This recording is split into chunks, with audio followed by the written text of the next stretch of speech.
The weight of a lifetime. Elias sat on his front porch, watching the golden hues of the evening sky blend into the quiet darkness. The wooden rocking chair beneath him creaked softly, a familiar rhythm that once brought him comfort. Yet tonight, the stillness of his surroundings only made the noise inside his mind louder. At 70, Elias had lived what many would call a good life. He had been a devoted husband, a loving father, and a respected teacher. His days were filled with responsibilities, ensuring his students thrived. His children felt supported and his wife was cared for. He had spent decades being everything to everyone. But now, his house was empty. His children had moved away, busy with their own families. His beloved wife, Maria, had passed away 2 years ago. And suddenly, for the first time in his life, there was no one left to take care of, except himself. That thought unsettled him. What did it even mean to take care of himself? Elias realized, with a pang of sadness, that he had spent so much time focusing on others that he had never truly gotten to know himself. He had measured his worth by the roles he played in other people's lives. Without them, he felt lost. One morning, seeking distraction, he decided to take a walk through the local park. The crisp autumn air carried the scent of fallen leaves, and children's laughter echoed in the distance. As he sat on a bench, lost in thought, an elderly monk approached and sat beside him. The monk's presence was calm, almost like the still surface of a quiet pond. "You look like a man carrying the weight of many years," the monk said, his voice warm and kind. Elias let out a small chuckle, though it carried more sadness than amusement. "I suppose I am. I spent my whole life taking care of others. Now I don't know what to do with myself." The monk nodded knowingly. A man can travel the world and still not know the one place he should understand best: himself. Elias frowned. "And how does one start?" The monk smiled. "By asking the right question. If you could begin again, how would you live for yourself?" Elias had no answer, but for the first time in years, he felt something stir within him. A curiosity, a longing, a question he could no longer ignore. Perhaps it wasn't too late to find out. What about you? Have you ever felt like Elias, lost in the roles you've played for others? Share your thoughts in the comments below.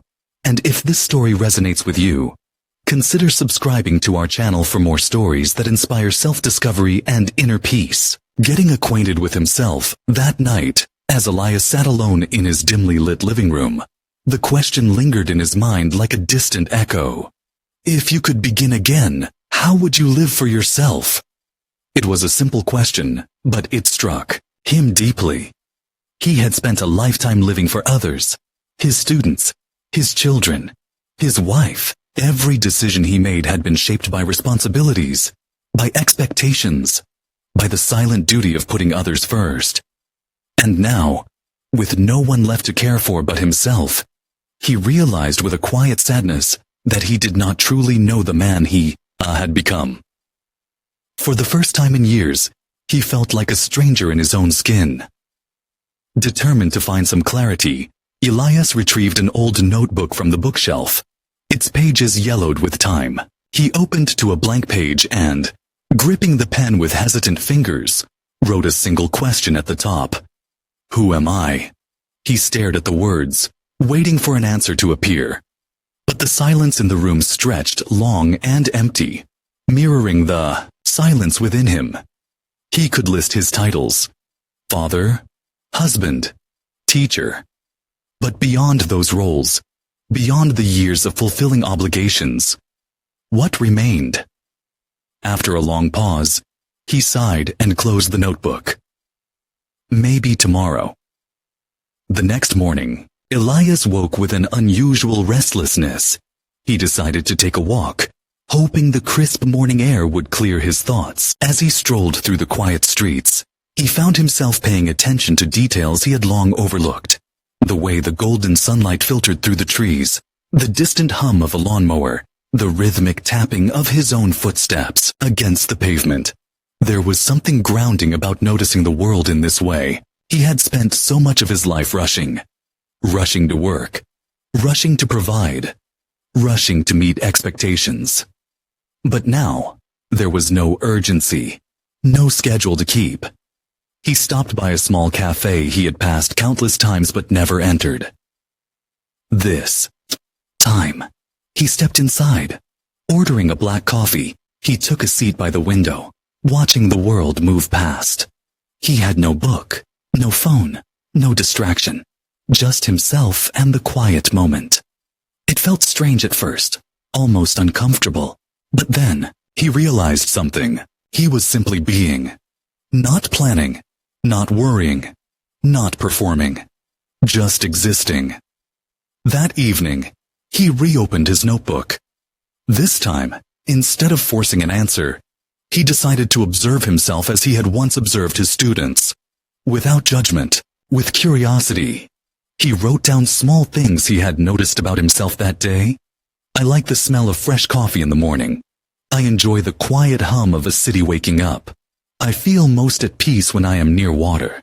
The entries were simple, but they felt real. For so long, he had believed that self-discovery meant searching for something profound, something life-changing. But maybe it was about noticing the small things that made life worth living.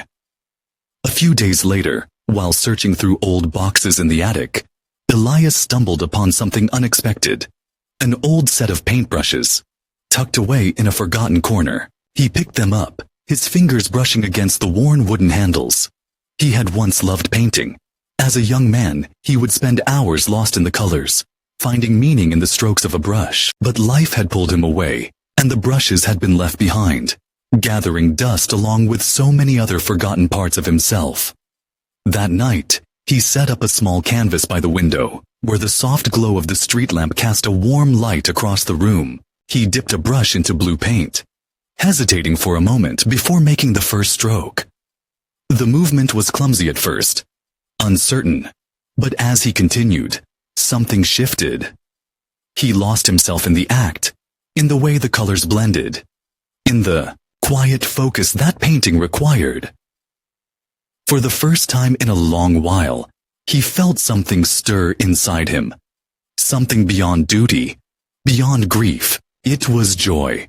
Not the kind that came from accomplishments or meeting expectations, but a quiet, personal joy. One that existed simply for himself. Elias began to change, though not in any dramatic way.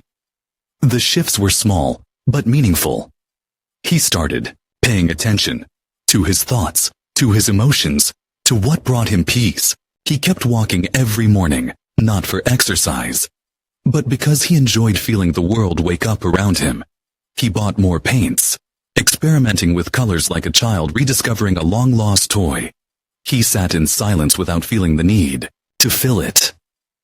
One evening, as he closed his journal, he wrote a new question. What else is waiting for me? And for the first time in years, he was excited to find out. Have you ever rediscovered something that once brought you joy? Share your story in the comments below. And if this journey speaks to you, subscribe for more inspiration on self-discovery and personal growth. Focusing on what truly matters, Elias had spent his life believing that purpose came from meeting expectations. The expectations of his family, his students, and society itself. He had worked hard, built a stable life, and done everything that was expected of a good man. But now, with those obligations behind him, he felt untethered, as if he were a boat that had spent decades anchored in the same harbor, only to realize too late that he had never actually set sail. For weeks, he had been reconnecting with himself in small ways. His morning walks, his quiet moments in the cafe, his rediscovered love for painting. But something still felt missing. There was an emptiness that he couldn't quite name. A question lingering in the back of his mind. Now that I am no longer defined by others, what truly matters to me? One afternoon, as he sat by his window, watching the autumn leaves drift to the ground. He decided to write down what he had spent his life chasing. He listed everything he had once thought mattered: career success, financial security, raising his children well, being a reliable husband, earning the respect of his peers. He stared at the words on the page. These had been noble pursuits. But now, as he looked at them, he realized something. They were all about other people. Every goal he had ever set had been outward-facing, tied to the roles he had played rather than to himself. What had he wanted? Not for his children, not for his students, not for his late wife. What had he truly desired in life? He didn't know. For the first time, the weight of that truth hit him. He had never learned to ask himself what he wanted. And maybe that was why he felt so lost now. Determined to find an answer, he thought back to the happiest moments of his life. Not the big milestones, the promotions, the anniversaries, the achievements, but the quiet moments in between, the simple joys that had made him feel alive. Sitting on the beach at sunrise, feeling the waves kiss his feet, the laughter of his children when they were young, before they grew up, and life became complicated. The way his wife used to hum softly while cooking, her voice blending with the sound of the rain outside. The nights he spent alone with his thoughts, reading by lamplight, completely absorbed in another world. None of these moments had been about accomplishments. They had been about presence, about being fully there, fully alive, fully himself. Elias closed his eyes and took a deep breath. He had spent 70 years measuring his worth by what he could do for others. But maybe, just maybe, the rest of his life could be different. Maybe he could start choosing things simply because they made him happy. That night, he wrote in his journal again. But this time, instead of listing things from his past, he wrote down what he wanted for his future, and the list surprised him. He wanted to wake up every morning and feel excited about something, no matter how small. He wanted to learn how to play the piano, just because the sound of music had always moved him. He wanted to travel, not far, not extravagantly, but to places that had always intrigued him. He wanted to have deep conversations, not about responsibilities, but about ideas, dreams, and life itself. He wanted to find people who saw him, not just the roles he had played. It was the first time in his life that he had written goals that were not about duty or expectation, but about joy. The next morning, he woke up feeling lighter. The emptiness was still there, but now it felt less like a void and more like a space waiting to be filled, not with obligations, not with regrets, but with things that truly mattered. As he stepped outside for his morning walk, he noticed the sky had turned a soft shade of pink, the first light of dawn stretching across the horizon, and for the first time in years, he felt a quiet kind of hope. Later that afternoon, as he sat in the park, he saw an elderly couple sitting on a bench, laughing softly as they shared a cup of tea from a small thermos. They reminded him of Maria, not in a painful way, but in a way that made him reflect. He had loved her deeply, and she had been his world. But she was gone now, and he was still here. Maria had always told him that life was meant to be lived, not just endured. He had never fully understood what she meant. Not until now. He realized that he had been waiting for something to fill the emptiness, waiting for purpose to find him again. But life did not wait. It continued moving, whether he moved with it or not. As he sat there, he made a silent promise to himself. He would no longer live according to the script that life had once written for him. He would write a new one. That evening, he painted again. Not because he had to, not because anyone expected him to, but simply because it made him feel alive. For the first time in a long time, he felt like he was beginning to understand something important. Happiness was not something to be achieved. It was something to be chosen, moment by moment.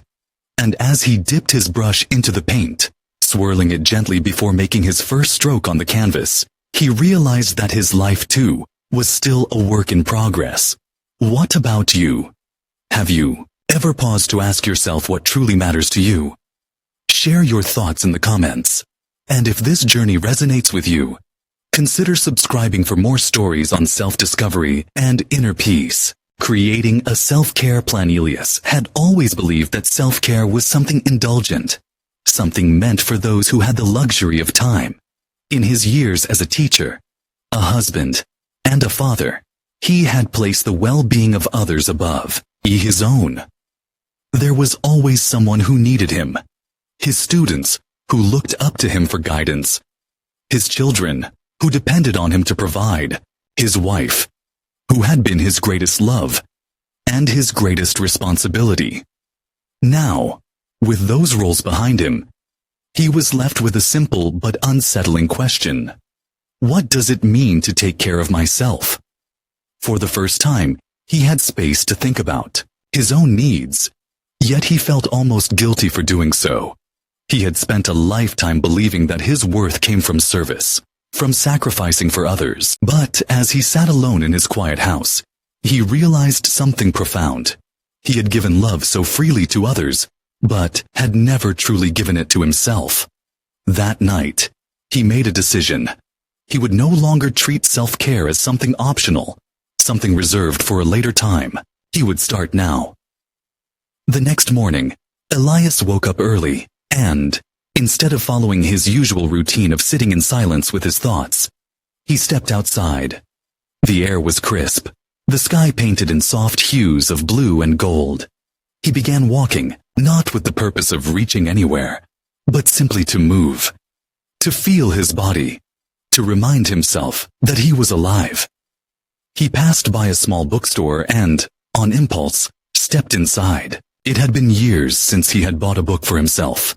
His shelves were filled with textbooks, philosophy, and history, things he had once read for work. But today, he reached for something different. A novel. Something meant not for knowledge, but for pleasure. As he held the book in his hands, he felt an odd sense of excitement, like he was reclaiming a small piece of himself that had been lost along the way. Later that evening, he prepared dinner with more care than usual. In the past, meals had been something functional, something to keep him going. But tonight, he treated it as an experience. He selected fresh ingredients, played soft music in the background, and poured himself a glass of wine. He sat at the table, not in front of the TV, not rushing through bites, but fully present, savoring each flavor. It was such a simple thing, yet it felt like an act of self-respect, as if he was finally treating himself with the same kindness he had always given to others. Over the next few weeks, Elias continued to make small changes, each one a quiet declaration that he mattered. He structured his mornings with intention, not just waking up and going through the motions, but dedicating time to things that nourished him. He set aside moments for meditation, not in the formal way he had imagined, but simply by sitting with his thoughts, allowing himself to be without judgment. He also started stretching every morning, feeling the stiffness in his muscles begin to ease. He wasn't trying to turn back time or reclaim the body of his youth. He was simply giving his body the care it deserved. One afternoon, he visited an art supply store and bought a new set of brushes, along with a blank canvas. He had rediscovered painting recently, but this time, he wanted to do something different. Instead of painting landscapes or still life scenes, he wanted to paint something abstract, something that reflected his emotions rather than reality. As he worked, he let go of the need for perfection. His strokes were bold, free, unrestrained. For the first time in years, he wasn't thinking about how something should look. He was simply allowing himself to feel.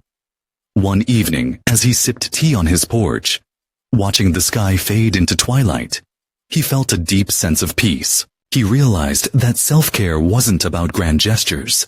It wasn't about vacations or expensive indulgences. It was about the small, intentional choices that told him, "You are worthy of care. You are worthy of joy. You are worthy of love, even from yourself. For so long, he had waited for permission to prioritize himself. He had told himself that he would focus on his own needs someday, when everyone else had been taken care of. But now, he understood. Someday would never come, unless he made the choice now. That night, before going to bed, he wrote in his journal, "Self-care is not selfish. It is the act of making peace with myself. It is choosing to live, not just to exist." And as he turned off the light, he felt, for the first time in a long time, truly at home within himself.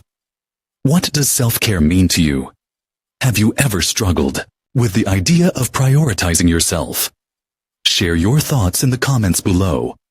And if this story resonates with you, subscribe for more reflections on self-discovery and inner peace. Practicing self-compassion, Elias had always been kind to others. As a teacher, he had encouraged struggling students, reminding them that mistakes were just part of learning. As a father, he had reassured his children that failure didn't define them, that they were worthy of love no matter what. And as a husband, he had been patient and understanding, never hesitating to forgive. Yet, when it came to himself, Elias had never extended the same kindness. He had spent a lifetime holding himself to impossible standards, believing he had to be strong, reliable, and always in control. Every misstep, every regret, every moment of weakness became something to punish himself for. The memories of past mistakes clung to him like shadows, whispering reminders of all the ways he had fallen short. It wasn't until one quiet evening, sitting alone in his dimly lit living room, that he realized just how heavy that burden had become. That night, he found himself flipping through an old photo album. He paused at a picture of himself in his early 30s, young, full of dreams. Standing beside Maria on their wedding day, he saw the way he had looked at her, with hope and love in his eyes. He had been a good man, but he had also been imperfect. He had worked late too often, had moments of impatience, had let fear and stress dictate his choices more times than he cared to admit.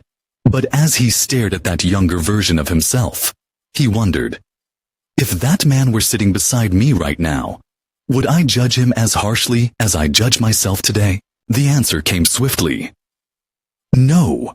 He would tell him that he had done his best, that life was difficult and unpredictable, and no one had all the answers, that his mistakes did not make him unworthy of kindness.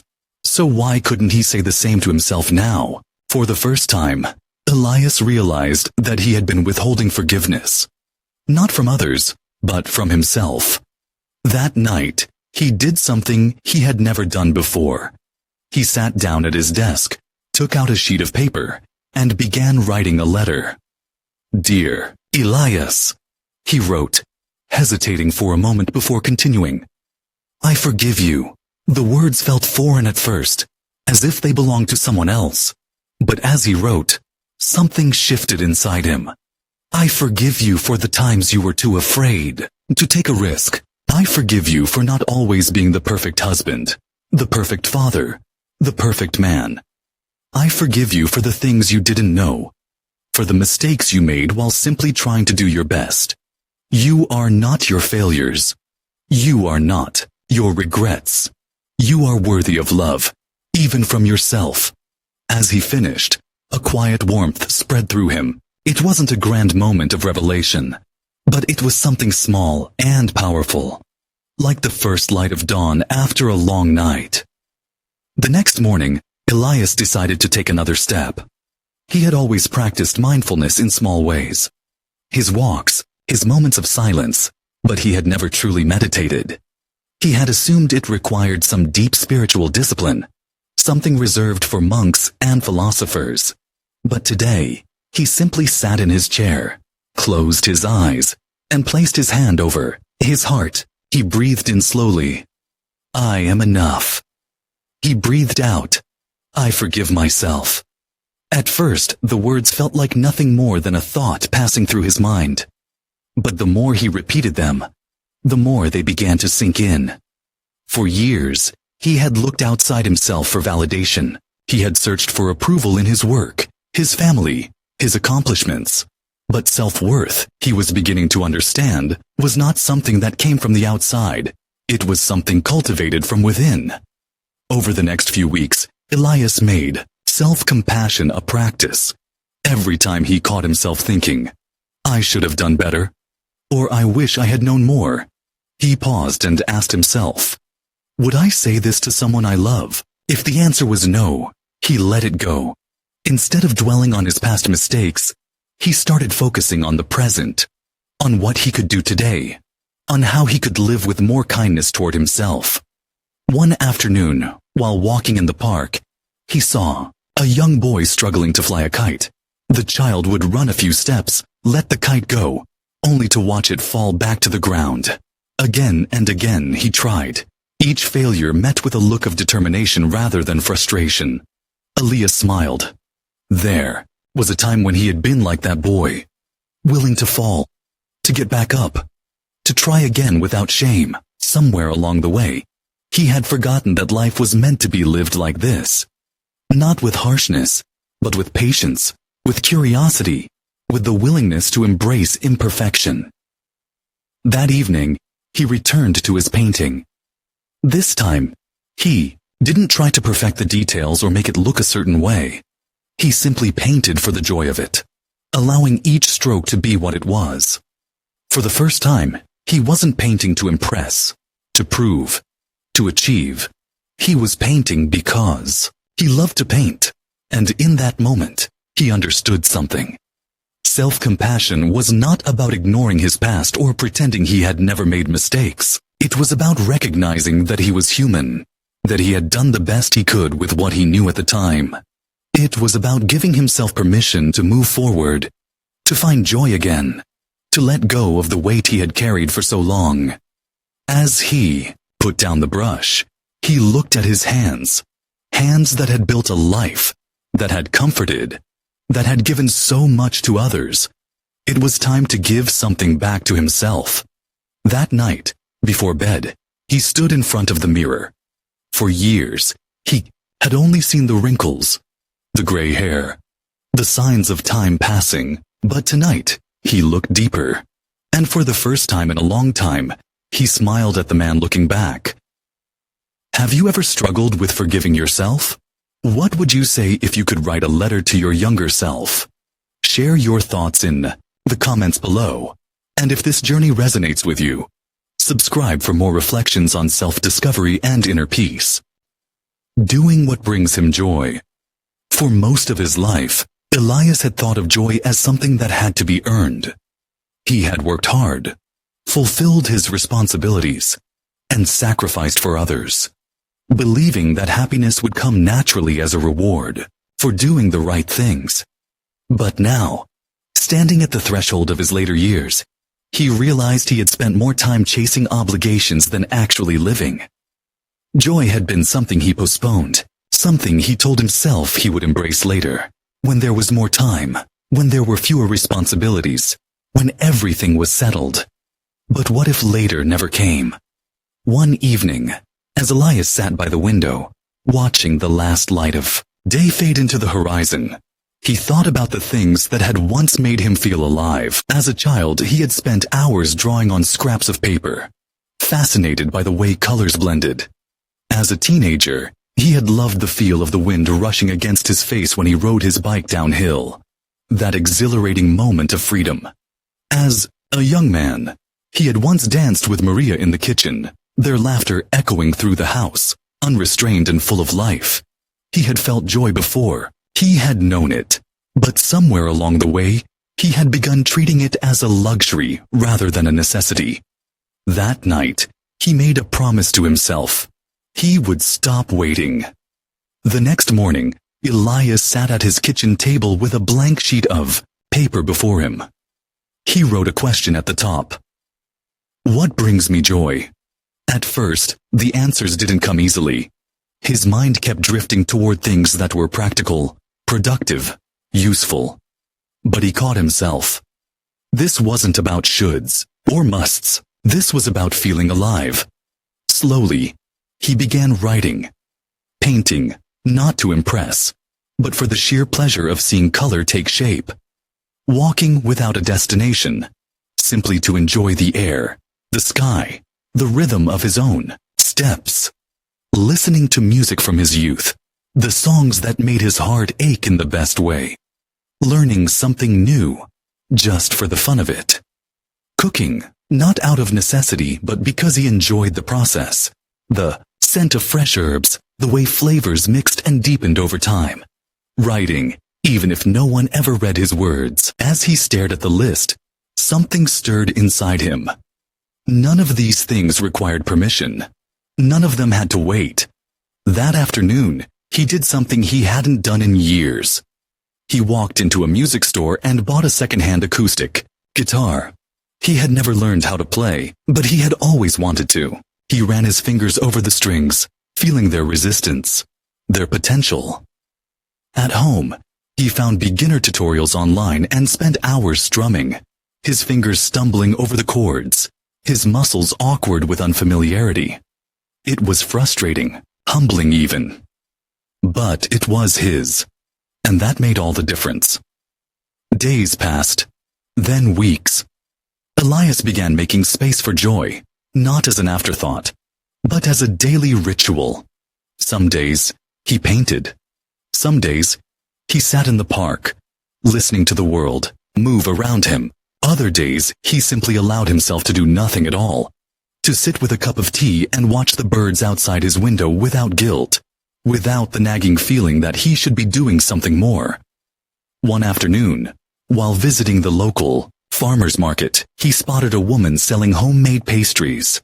The aroma of cinnamon and butter was irresistible, and on a whim, he bought one. As he took the first bite, something surprising happened.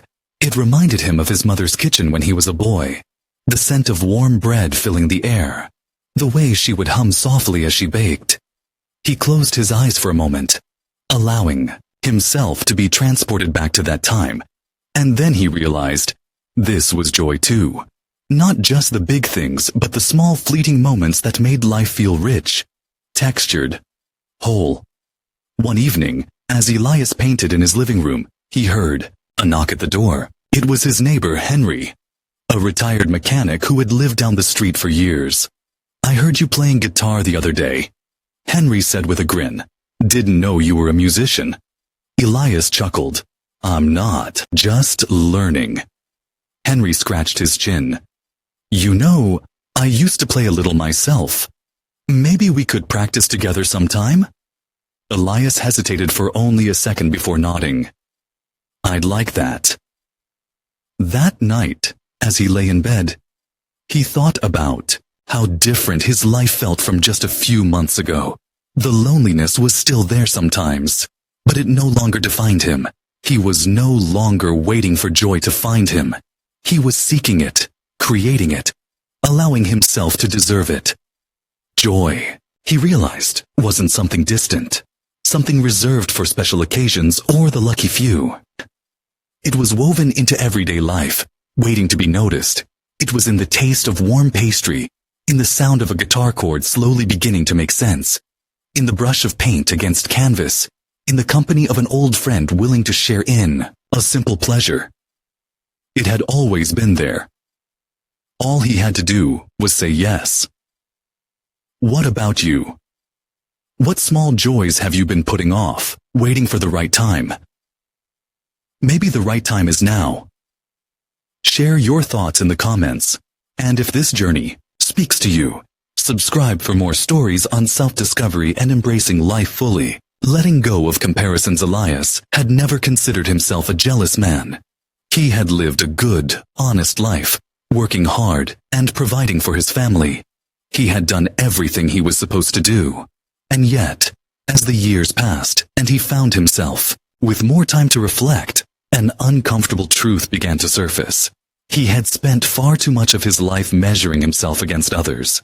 It wasn't that he wished ill upon anyone. No, it was more subtle than that. It was the quiet ache he felt when he heard about an old colleague who had retired early and traveled the world.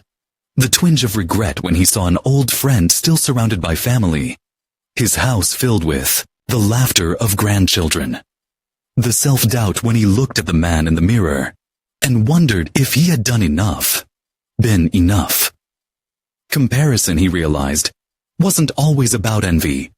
Sometimes it was simply the feeling of not being enough, not successful enough, not loved enough, not significant enough. One afternoon, Elias attended a gathering at a local community center. It was a reunion of sorts, a chance to reconnect with old acquaintances. He listened as people spoke of their lives, their travels, their growing families, the things they had achieved in retirement.